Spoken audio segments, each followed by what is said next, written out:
আসন থেকে ধানের শীষের হিসেবে দাবি করেছিলাম, সেটা আজকে তারা অ্যাকসেপ্ট করেছে, বৈধ হিসেবে ঘোষণা করেছে।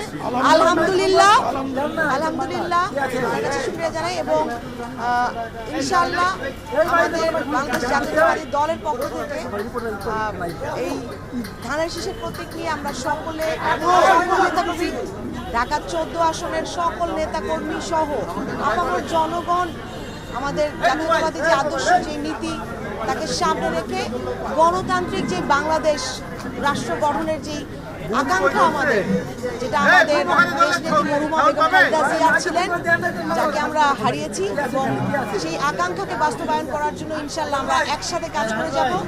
এবং আমাদের দেশনেত্রী আমাদেরকে যেটা শিখিয়েছেন, প্রতিহিংসার বাইরে, প্রতিশোধের বাইরে যে রাজনীতি, সেই রাজনীতির চর্চা যেন আমরা আনতে পারি মাঠে সবার মাঝখানে, সেটাই আমাদের প্রথম ও প্রধান দায়িত্ব এখন। এবং সকল নাগরিকের অধিকার যেন আমরা রক্ষা করতে পারি, সেই জন্য একযোগে কাজ করে যাব ইনশাআল্লাহ।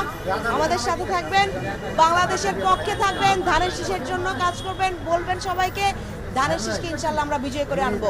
ধন্যবাদ। ঢাকা 14, দারুস সালাম, মিরপুর, শাহালি এবং দুটো ইউনিয়ন আছে, বনগাঁও ও কাউন্দিয়া। ধন্যবাদ।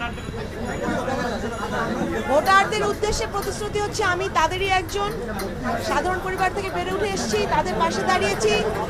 দৈনন্দিন তারা যে প্রতিকূলতা, প্রতিবন্ধকতাগুলো এবং লড়াই করে চলেছে, সেই লড়াইটা আমারও ছিল, এবং এই লড়াইয়ে তাদের পাশে থেকে তাদেরকে শক্তিশালী করতে চাই, যেন আমরা যেই মানবিক একটা সমাজ চাই, যে ন্যায়ের একটা সমাজ চাই, সেই সমাজ গঠনে আমরা একসাথে কাজ করতে পারি।